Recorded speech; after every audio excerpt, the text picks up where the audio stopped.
ذبیح الله مجاهد تازه څه ویلي دي؟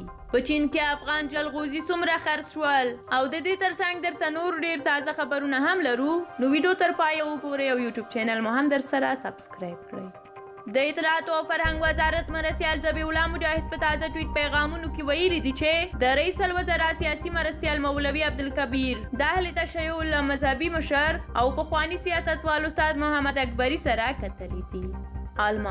د آلمان رسنیو راپور ورکړی دی چې ټاکل شوي په نږدې راتلونکي کې آلمان یو پلاوی کابل ته ولیږي او دغه پلاوی به له نږدې حکومت سره د دوه اړخیزو اړیکو پر پراختیا او ګڼو نورو مهمو مسایلو باندې خبرې وکړي.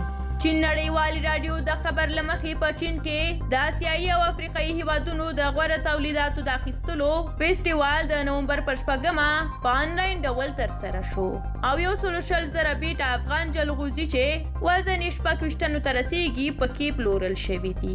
یاد فیسټیوال د چین د 4م نړیوال وارداتي نندارتون یوه برخه ده او هدف یې په ژوندۍ بڼه د انټرنیټ له لارې چیني او بهرنیو مشتریانو ته د افغانستان په ګډون د یو شمېر آسیایي او افریقایي هیوادونو د غوره تولیداتو او محصولاتو ورپېژندل دي.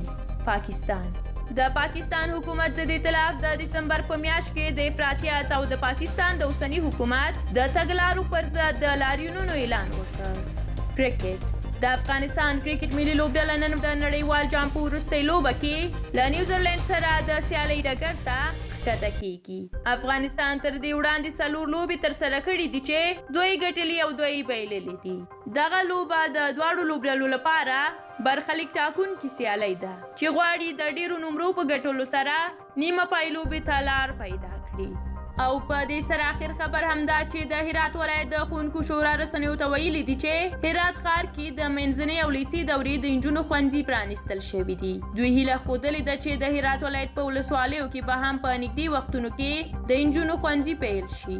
له هرات وړاندې بلخ، کندوز او یو شمېر نورو ولایتونو کې د نجونو ښوونځي پرانیستل شوي دي. درنو لیدونکو ډیره زیاته مننه چې دا ویډیو مو تر اخره ولیده. زموږ د راتلونکو ویډیوګانو لپاره د سوله افغان یوټیوب چینل سبسکرایب هیر نه کړئ. همدارنګه پخوانیو ویډیوګانو ته مو هم یو سر ووهئ او تر اخره یې وګورئ. تر بیا ښه وخت، د خدای په امان.